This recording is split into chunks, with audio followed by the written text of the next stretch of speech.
Let's stay friends with benefits, she suggested post-breakup. I upgraded to no contact, full benefits, with her sister. The family reunion awkwardness? Chef's kiss. What started as a 3-year relationship celebration turned into the most expensive lesson I ever learned about someone's true character. I'm Blake, 29, and I teach wilderness survival and outdoor education in the Colorado Rockies, a job I'm genuinely passionate about, even if it doesn't come with a tech salary or venture capital backing. For 3 years, I'd been dating Sophia, a lifestyle blogger and social media influencer who specialized in posting carefully curated content about authentic mountain living, while actually preferring Denver's upscale restaurant scene to any actual outdoor activities. I spent weeks planning what I thought would be our perfect 3-year anniversary weekend, a romantic cabin retreat in the mountains I know like the back of my hand, followed by dinner at Meridian, one of Denver's most exclusive restaurants that required a 2-month reservation and cost more per meal than most people spend on groceries in a week. I wanted everything to be perfect because I genuinely thought we were building something meaningful together. The mountain portion went well enough, though Sophia spent more time staging Instagram photos than actually enjoying the scenery, but I chalked that up to her job requirements. The real disaster came Saturday night at Meridian, where I'd arranged to meet several of her influencer friends, people I'd been trying to connect with for months because Sophia always said how important her community was to her. The moment we sat down, I could tell something was off. Sophia kept checking her phone, barely acknowledged the effort I'd put into planning the weekend, and seemed more interested in impressing her friends than celebrating our relationship. "So, Blake," her friend Madison said with a smile that didn't reach her eyes, "Sophia tells us you're still doing the whole outdoor education thing. That's so rustic." I should have recognized the setup, but I genuinely thought they were making conversation. I love what I do. There's something powerful about teaching people to be self-sufficient in nature, helping them disconnect from technology and reconnect with fundamental survival skills. Sophia's expression shifted, and suddenly she was looking at me like I'd embarrassed her in front of royalty. "Blake, can you hear yourself right now? You sound like you're living in the past." Madison's boyfriend just launched his 3rd startup. Jessica's dating a venture capitalist. And you're talking about camping. The table went quiet, but not the kind of respectful quiet, the uncomfortable kind where people smell drama brewing and can't look away. "I'm talking about education and conservation work that actually matters," I said calmly, though I could feel heat rising in my chest. "Some people find meaning in more than just profit margins." "Meaning doesn't pay for anything, Blake," Sophia snapped, her voice carrying across half the restaurant. "I've been patient, thinking you'd eventually grow up and want something bigger, but you're still playing in the dirt for $35,000 a year while my friends' boyfriends are building actual empires." The number was wrong. I actually made decent money between my teaching contracts, private guiding, and the outdoor education programs I developed, but correcting her wasn't the point. The point was that she'd just publicly humiliated me in front of people she'd insisted I needed to impress. "Maybe we want different things," I said quietly. "Oh, we definitely want different things," she said, leaning back in her chair like she was delivering a punchline. "Which is why I think we should just be friends with benefits instead. I need someone more financially ambitious for my public image, but you're comfortable for other things." The silence at that table was deafening. Even her friends looked genuinely shocked at the cruelty of what she just said. I sat there for a moment, processing that the woman I'd spent 3 years with had just reduced our entire relationship to being her convenient hookup while she looked for someone more impressive to post about on Instagram. I pulled out my wallet, counted out $300 to cover our portion of the bill plus tip, and set it on the table. "You can collect your things from my cabin whenever it's convenient," I said, standing up. "I'll leave them on the porch." "Blake, don't be dramatic," she called after me, but I was already walking away. I could hear her friends murmuring behind me, and I caught fragments like, "totally inappropriate," and "I can't believe she just said that," but I didn't turn around. I drove back to my cabin in complete silence, my mind spinning between anger, humiliation, and something that felt almost like relief. The next morning, I woke up to 17 missed calls and 43 text messages from Sophia, ranging from half-hearted apologies to accusations that I was abandoning her and throwing away everything we built together. I read through them once, then blocked her number and every social media account she had. I wasn't interested in the emotional whiplash routine where she'd alternate between attacking my character and begging me to understand her perspective. Instead, I spent Sunday morning gathering all her belongings: designer clothes that cost more than my monthly utilities, skincare products that required their own refrigerated storage, and enough ring lights and camera equipment to stock a small photography studio. I was methodically packing everything into boxes when I heard a car pull up outside. Through the window, I saw a silver Subaru Outback instead of Sophia's white BMW, and out stepped someone I'd only met briefly at family gatherings: Emma, Sophia's older sister. She was wearing practical jeans and a veterinary clinic polo shirt, her dark hair pulled back in a simple ponytail, looking like she'd rather be anywhere else in the world. I opened the door before she could knock, and the first thing I noticed was how genuinely apologetic she looked, which was a stark contrast to her sister's usual dramatics. "Blake, I'm so sorry about this," she said immediately. "Sophia asked me to pick up her things because she said you two had a fight, but I heard what really happened from Madison. I wanted to apologize for my sister's behavior. What she said to you was completely unacceptable." I stepped aside to let her in, surprised by her directness. "You don't need to apologize for her choices, Emma. I've got everything packed and ready to go." She glanced around the cabin, taking in the rustic but well-maintained interior, the wildlife photography on the walls, the bookshelf filled with field guides and conservation texts. "I've always wondered what this place looked like inside." Sophia posted photos, but they never showed the real character of it. "She usually only photographed the photogenic corners," I said, carrying a box toward her car. "The parts that looked good with the right filter and lighting." Emma helped me load the boxes, and I found myself genuinely curious about her perspective on the whole situation. Unlike Sophia, who treated conversations like opportunities to talk about herself, Emma asked thoughtful questions about my work, the land around the cabin, and the wildlife rehabilitation efforts I supported in the area. "You know," she said as we loaded the last box, "I've always admired what you do. Conservation education, teaching people to respect nature instead of just consuming it, that's real work that matters." I looked at her more carefully, noticing the way she handled Sophia's expensive belongings with a kind of bemused detachment, like she was moving props from a play she'd never wanted to see. "Sophia never mentioned you were interested in conservation work." "Sophia doesn't pay attention to things that don't directly benefit her social media presence," Emma said with a dry laugh that held years of sisterly frustration. "I'm a veterinary surgeon specializing in wildlife rehabilitation. I spend my days helping injured animals that most people never even notice, while she spends hers photographing overpriced smoothies and calling it lifestyle content." We stood there for a moment, both of us processing the irony that I'd spent 3 years with someone who posted about mountain living, while her sister actually understood and lived the values I cared about. Emma glanced back toward the cabin, then at me with an expression I couldn't quite read. "Can I ask you something personal? Were you actually happy with her, or were you just used to it?" The question caught me off guard because it forced me to confront something I'd been avoiding. I thought I was happy, but looking back, I think I was mostly just comfortable with trying to make her happy. "There's a difference." "There really is," she said quietly. "I've been engaged for 2 years to someone who checks all the right boxes on paper: successful investment banker, financially stable, socially impressive, but I realized recently that I feel more like his accessory than his partner." We talked for another hour, sitting on my cabin's front porch while the afternoon light filtered through the pine trees.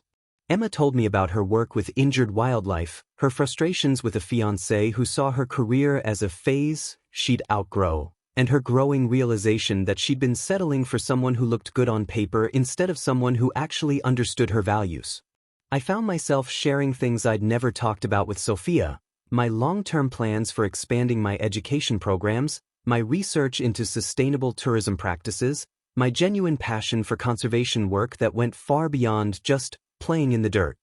"This is going to sound crazy," Emma said as the sun started setting behind the mountains, "but I feel like I've learned more about what I actually want from life in the last 2 hours than I have in the last 2 years." "It doesn't sound crazy at all," I replied, realizing that I felt the same way. Sometimes it takes meeting the right person to realize how wrong the previous situation was.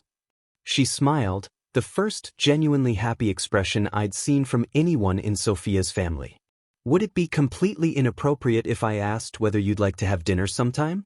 Somewhere without any social media documentation required. I looked at this woman who appreciated my work, understood the value of authentic connection over surface appearances, and had the courage to question her own choices instead of just blaming everyone else for her problems. I think that would be the best idea anyone's had in a very long time. Within days of our first dinner, Sophia launched what I can only describe as a social media warfare campaign designed to rewrite the entire narrative of our relationship. Her Instagram stories became a carefully curated exhibition of victimhood, featuring old photos of us with captions like, "Sometimes you don't realize you were settling until you find your worth," and "Red flags aren't always obvious when you're blinded by loyalty." She posted a particularly manipulative carousel of images showing her journey of self-discovery, which apparently included recognizing my emotional unavailability and financial limitations as relationship deal-breakers she'd been too kind to address directly. The irony wasn't lost on me that someone who'd publicly humiliated me at an expensive restaurant was now claiming I was emotionally unavailable. What Sophia hadn't counted on was that several people at Meridian had filmed her outburst, and they started posting their own videos showing exactly what had happened. Madison, ironically, posted a video that captured Sophia's entire cruel speech about me being good enough for friends with benefits, while she looked for someone more financially ambitious. The contrast between her victim narrative and the actual footage of her behavior was devastating to her carefully maintained online persona. "Girl, this is not the flex you think it is," read one comment with 3,000 likes. "Imagine publicly humiliating someone for having a job they're passionate about," read another. Meanwhile, Emma and I were taking things slowly but steadily, spending our evenings on long mountain walks where she'd identify wildlife tracks while I pointed out edible plants and natural shelter materials. She had this incredible way of seeing the forest as a complex ecosystem instead of just a pretty backdrop for photos, and I found myself falling for someone who actually understood the work I did instead of just tolerating it.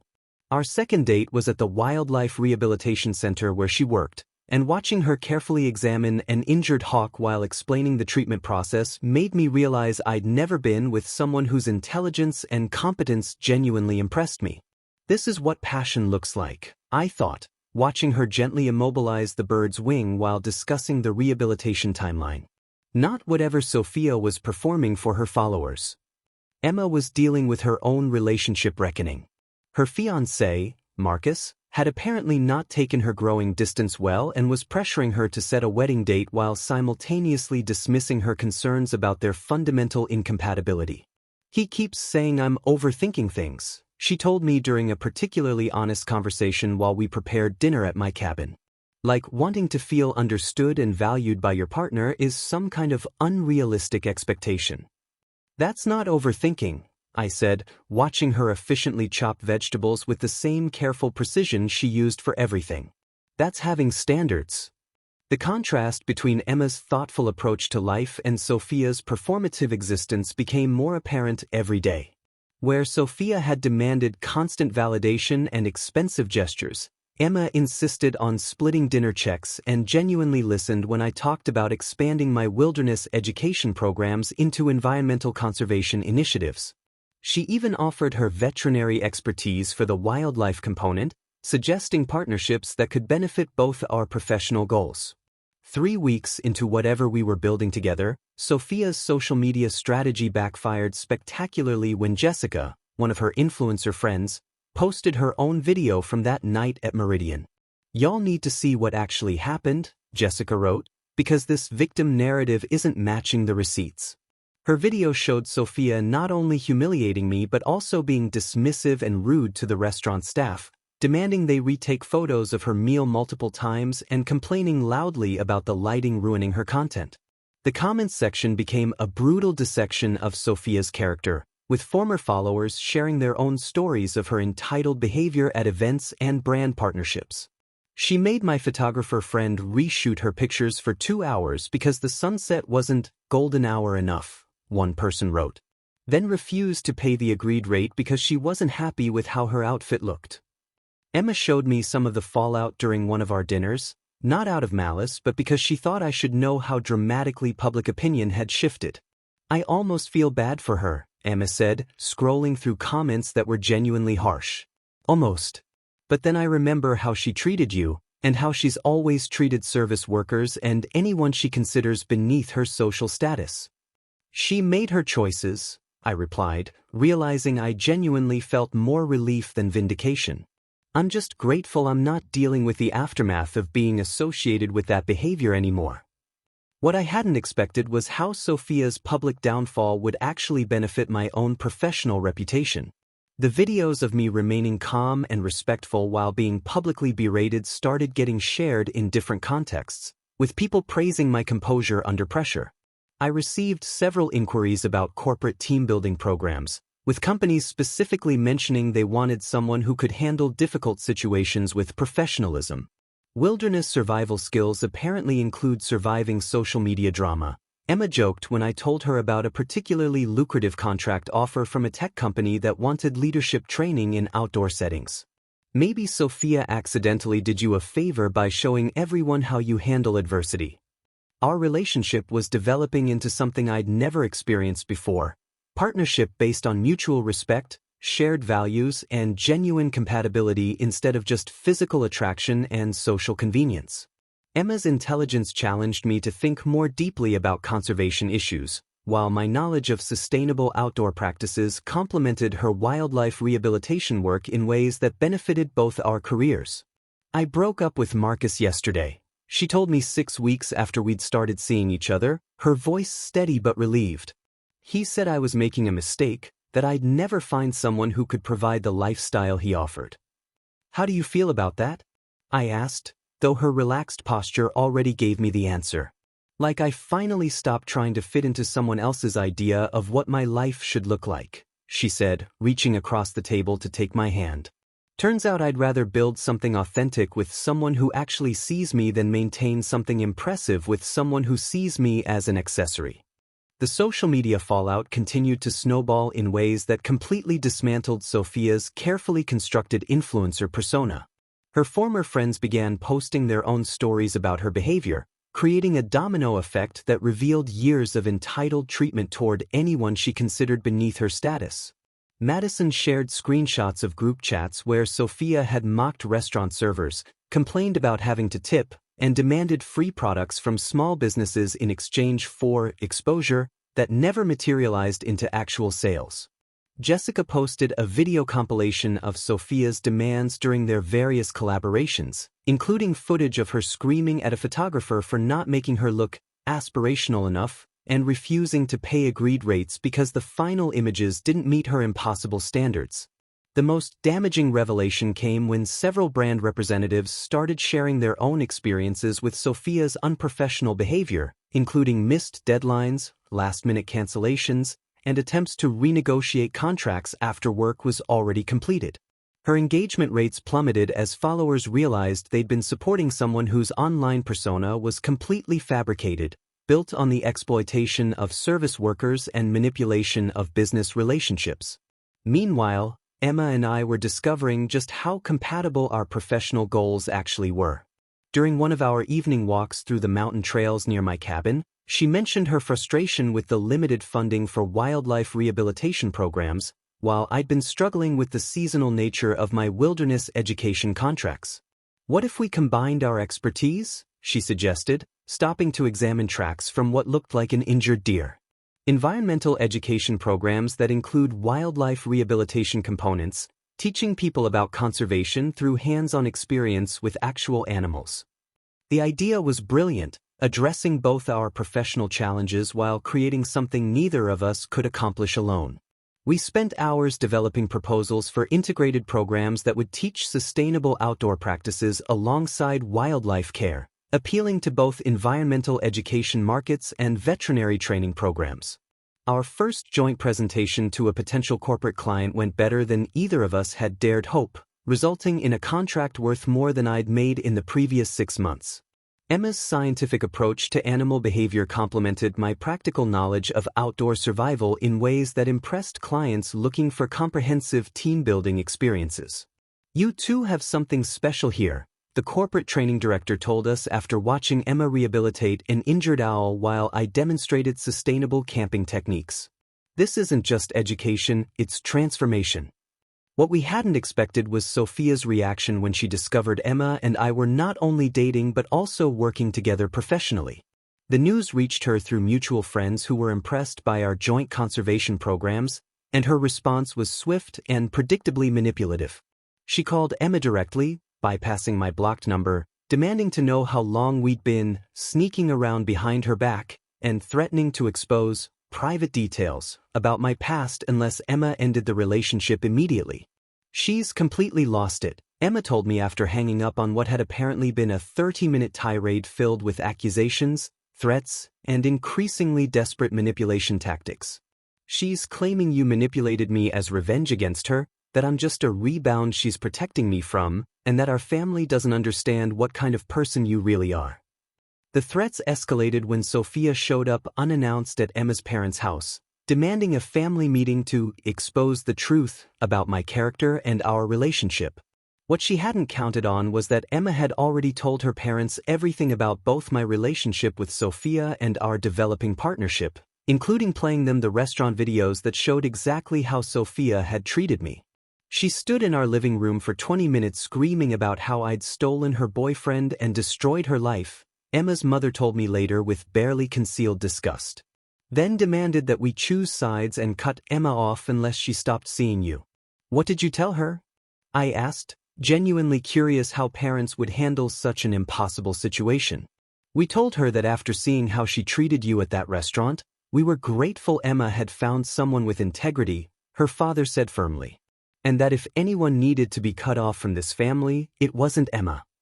The family meeting Sophia had demanded turned into an intervention about her own behavior, with her parents and extended family confronting her about years of entitled treatment, manipulation tactics, and the embarrassment her public meltdown had brought to their family name. Several relatives mentioned they'd been following the social media drama and were appalled by both her original behavior and her continued victim narrative. "We raised you better than this," her mother said during what Emma described as the most uncomfortable family gathering in their history. "Blake was nothing but respectful to our family for 3 years, and your response to his kindness was to humiliate him publicly and then blame everyone else for the consequences."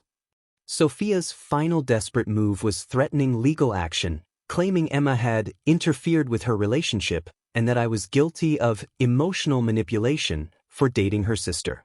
The threats were empty and everyone knew it, but they revealed just how completely she'd lost touch with reality and personal responsibility.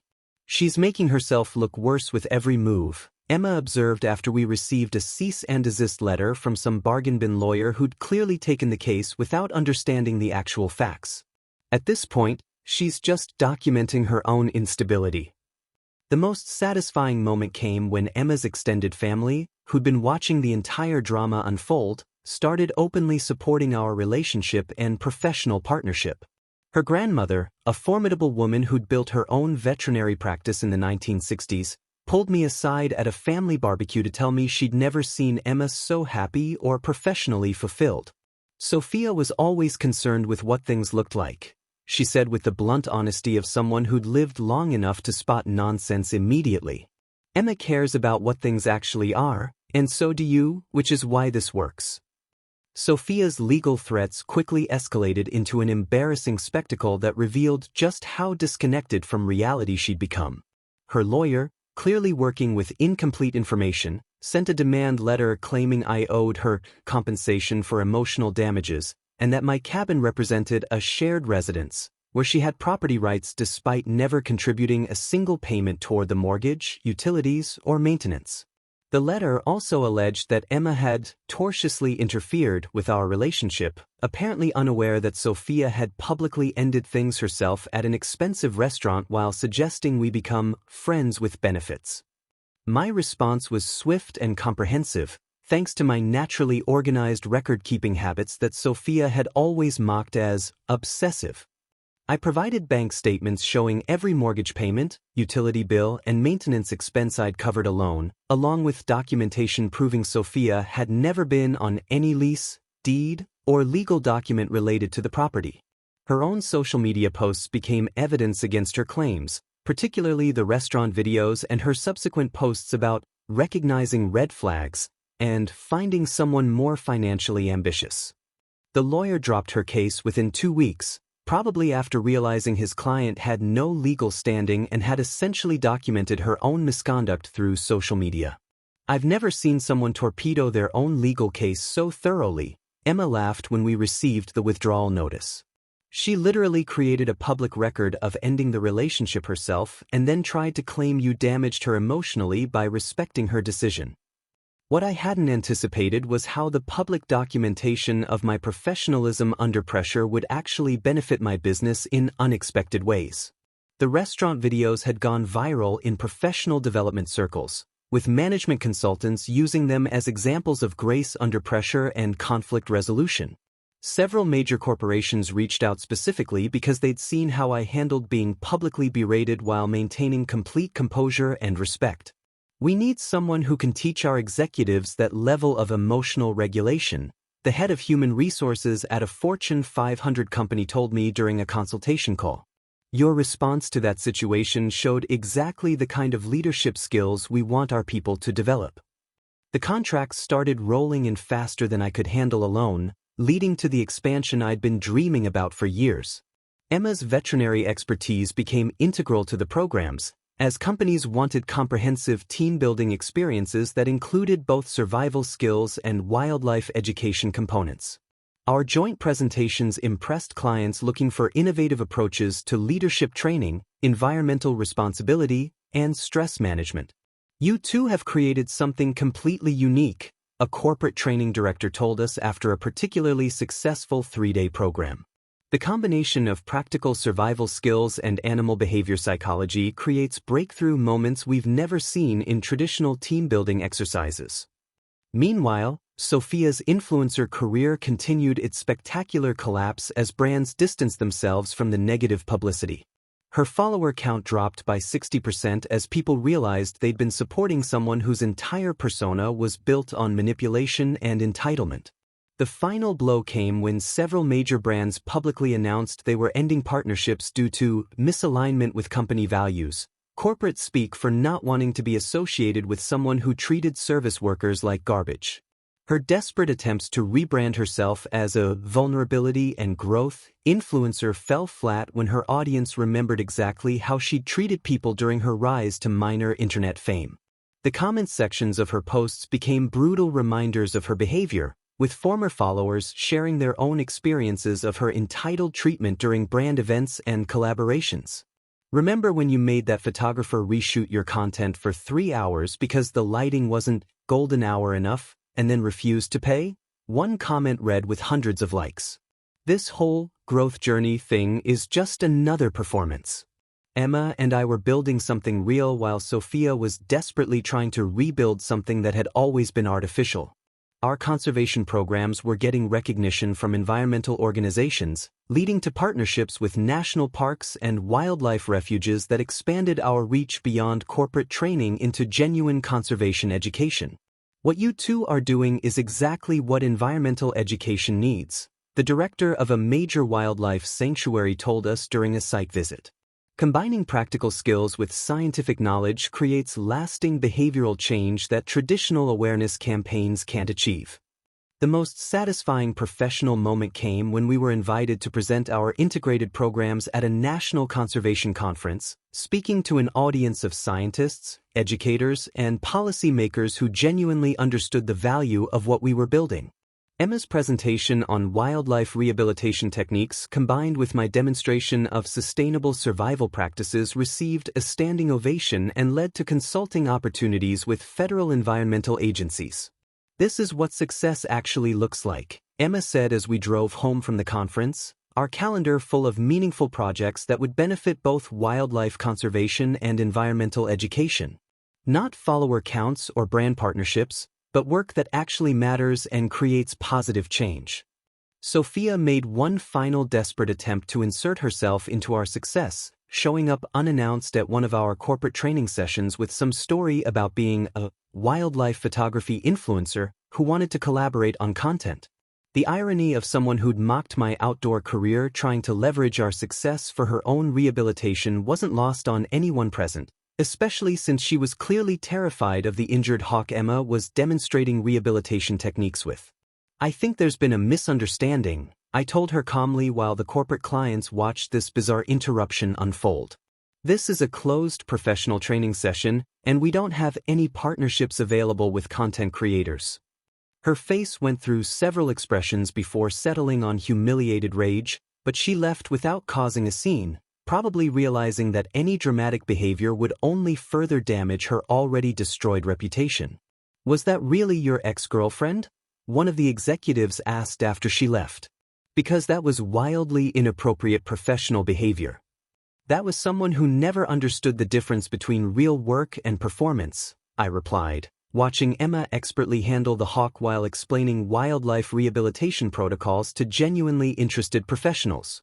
"We focus on substance here, not spectacle."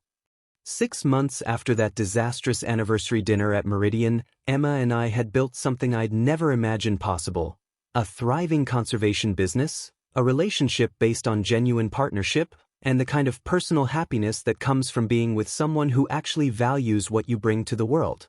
Our professional success had exceeded every projection, with corporate contracts booked solid through the following year and expansion opportunities that would establish us as leaders in environmental education. More importantly, Emma had become my best friend, creative partner, and the person I looked forward to building a future with every single day. When I proposed during a sunrise moment at the Wildlife Rehabilitation Center where we'd had our second date, surrounded by the animals she'd helped heal and the conservation work we'd built together, her yes felt like the most natural thing in the world. We decided to announce our engagement at Emma's annual family reunion, partly because it felt right to share our happiness with people who'd supported us from the beginning, and partly because we knew it would force a final confrontation with the Sophia situation that we could handle on our own terms. The reunion was held at Emma's grandparents' mountain property, a beautiful setting that reminded me why I'd fallen in love with Colorado's wilderness in the first place. Emma's extended family had been following our professional success and personal journey, and they genuinely seemed thrilled about our engagement and the life we were building together. "You two are proof that good things happen to good people," her uncle told me while we prepared the barbecue setup. "After watching what Sophia put you through, seeing Emma this happy feels like justice." The announcement itself was perfect, Emma's grandmother asking everyone to gather around for some wonderful news, followed by Emma and me sharing our engagement and our excitement about continuing to build our conservation work together. The family's response was overwhelmingly positive, with genuine congratulations, questions about wedding plans, and enthusiasm about our professional partnerships that had been featured in several environmental publications. Then Sophia arrived. She'd apparently been staying with a distant cousin, timing her visit to coincide with the reunion in what was clearly a calculated attempt to insert herself into our celebration. She walked into the gathering wearing an outfit that screamed desperate attention-seeking, overly formal designer dress completely inappropriate for a casual family barbecue, makeup that looked like she was attending a red carpet event, and an attitude that suggested she expected to be the center of attention. "Well, isn't this a surprise?" she announced loudly, interrupting conversations throughout the gathering.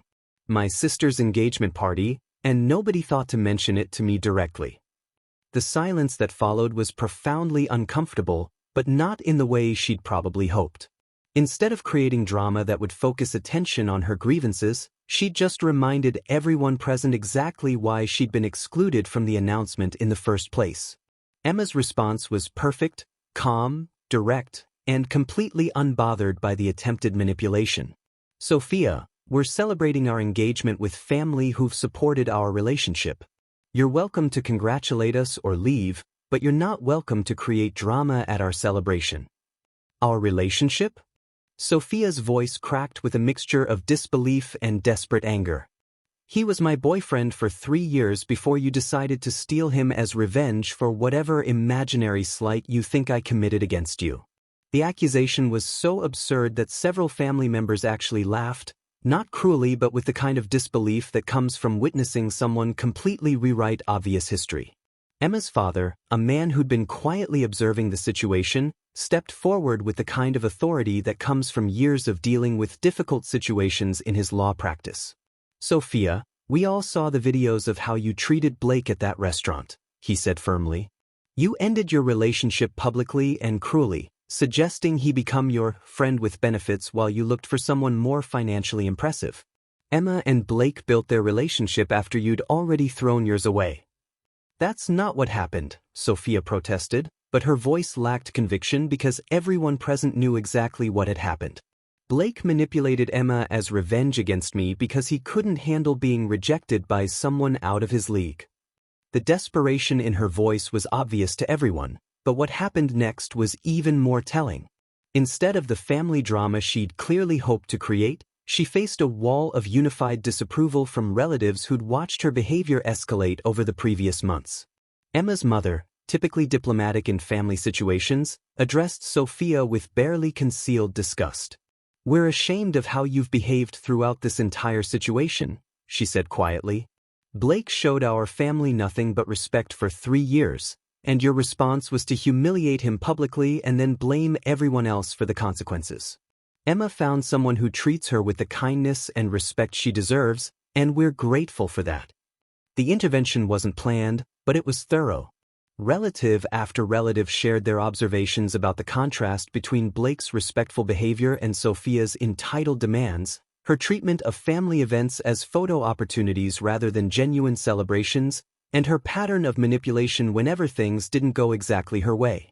The most devastating comment came from Emma's teenage cousin, who'd apparently been following the social media drama with the sharp-eyed judgment of someone too young to be polite about obvious nonsense. "You literally posted about finding someone more ambitious than Blake," she said with brutal teenage honesty. "Then got mad when he moved on with someone who actually appreciates him? That's not revenge, that's just consequences." Sophia's final desperate move was claiming that Blake and Emma's professional success was somehow stolen from opportunities that should have been hers, since she'd been posting about authentic mountain living long before they'd started their conservation programs. The claim was so ridiculous that it actually broke the tension, with several family members openly laughing at the idea that posting filtered photos of expensive smoothies constituted expertise in environmental education or wildlife rehabilitation. "Blake has an actual degree in environmental science and years of professional experience," Emma said with scientific precision. "I'm a veterinary surgeon with specialized training in wildlife rehabilitation. Our qualifications aren't stolen from your Instagram content."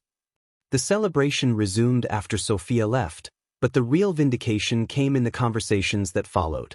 Family members who'd been polite but distant during my relationship with Sophia were genuinely enthusiastic about our engagement, sharing their relief that Emma had found someone who valued her intelligence and expertise rather than treating her as an accessory to their social media presence. "We always wondered what you saw in Sophia," Emma's grandfather told me during a quiet moment. "She never seemed interested in anything that didn't benefit her image. Emma lights up when she talks about your conservation work together, and you light up when you talk about her veterinary expertise. That's what partnership actually looks like." 2 years later, Emma and I had transformed our mountain conservation programs into something that exceeded our wildest professional dreams. Our environmental education center occupied 40 acres of pristine Colorado wilderness, featuring state-of-the-art wildlife rehabilitation facilities alongside sustainable demonstration sites for wilderness survival and conservation techniques. Emma's veterinary expertise had attracted partnerships with major wildlife organizations, while my wilderness education background had evolved into consulting work for national parks and environmental agencies. We employed 12 full-time staff members and hosted programs that drew participants from across the country, creating the kind of meaningful impact we'd both dreamed of making in environmental conservation. Our wedding was planned for September at the education center itself, surrounded by the work we'd built together and the landscape that had brought us both to our life's purpose. Emma had insisted on a ceremony that reflected our values: locally sourced catering, minimal waste decorations, and invitations requesting donations to wildlife rehabilitation rather than traditional gifts. Everything about the planning process had been a joy because we were genuinely excited about celebrating our partnership with people who understood and supported what we'd built together. 3 days before the wedding, while Emma was handling final details with the catering team and I was setting up the outdoor ceremony space, Sophia appeared at our education center entrance looking like someone who'd been living rough for months. Her designer clothes had been replaced by ill-fitting discount store outfits. Her previously perfect hair and makeup showed signs of serious financial constraints, and everything about her appearance suggested someone whose influencer lifestyle had completely collapsed. She approached me while I was arranging chairs, clearly having timed her arrival for when Emma was busy elsewhere. "Blake, I know this is awkward timing, but I have important information about your past that Emma deserves to know before she makes the biggest mistake of her life." The words were delivered with the dramatic flair of someone who'd rehearsed this moment, but her appearance and obvious desperation undermined whatever impact she'd hoped to create. "Sophia, you need to leave," I said calmly, continuing my setup work without giving her the emotional reaction she was clearly seeking. "This is a private venue and you're trespassing." "I'm trying to save your fiancé from a terrible mistake," she insisted, her voice rising with familiar manipulation tactics. "You manipulated her into this relationship as revenge against me, and she's too naive to see how you're using her veterinary expertise to build the career you could never create on your own."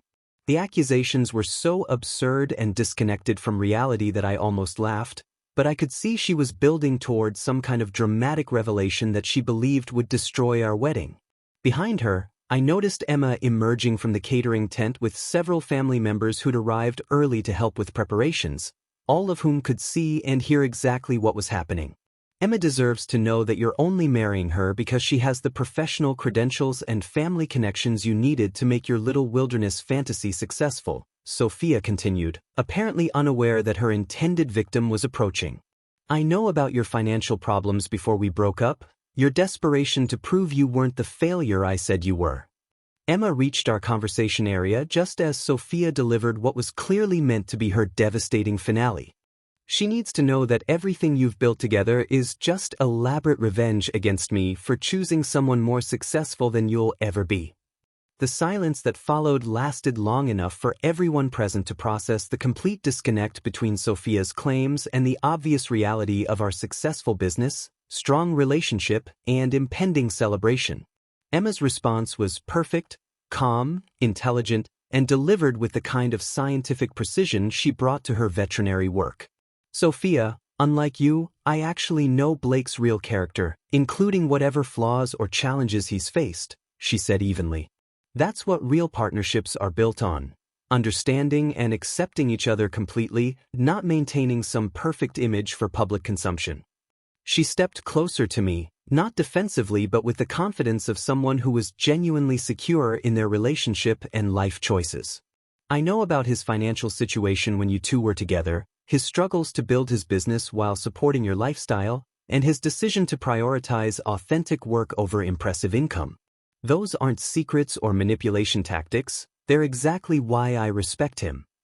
The family members who'd gathered to witness this bizarre interruption began expressing their own opinions about Sophia's appearance and accusations. Emma's mother was particularly direct, having dealt with years of Sophia's dramatic manipulations.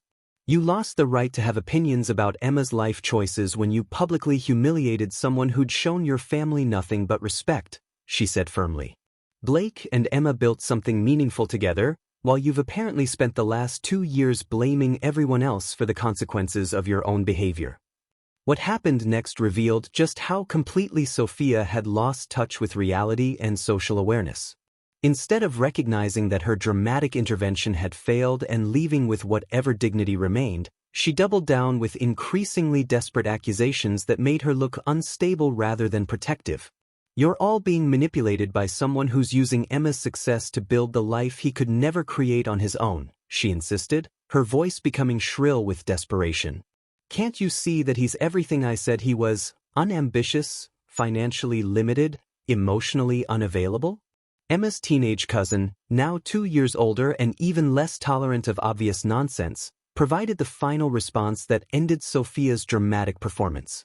"So you're saying Blake is terrible, but you're here trying to break up his wedding because you want him back?" she asked with brutal logic. "That makes you look desperate, not protective."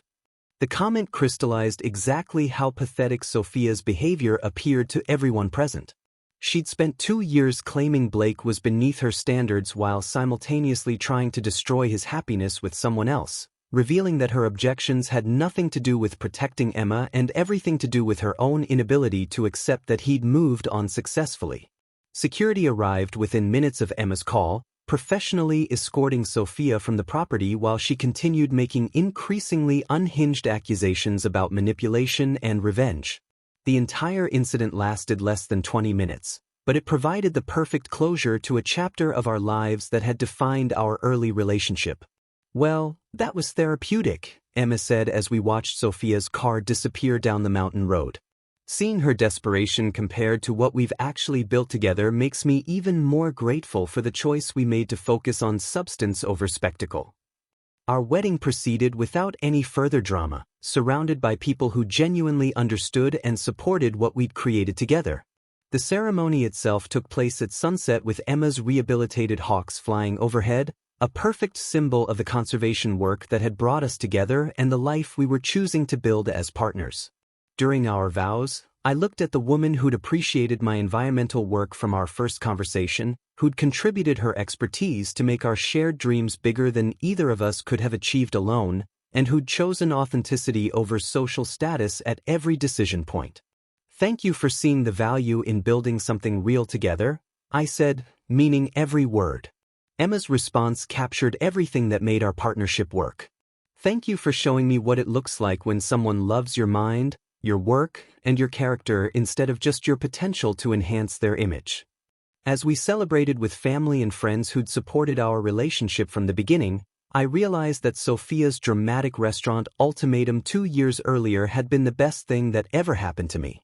Her demand that I become her friend with benefits, while she looked for someone more impressive, had freed me to find someone who valued exactly what she'd rejected: my commitment to meaningful work, authentic relationships, and building something lasting rather than just photogenic.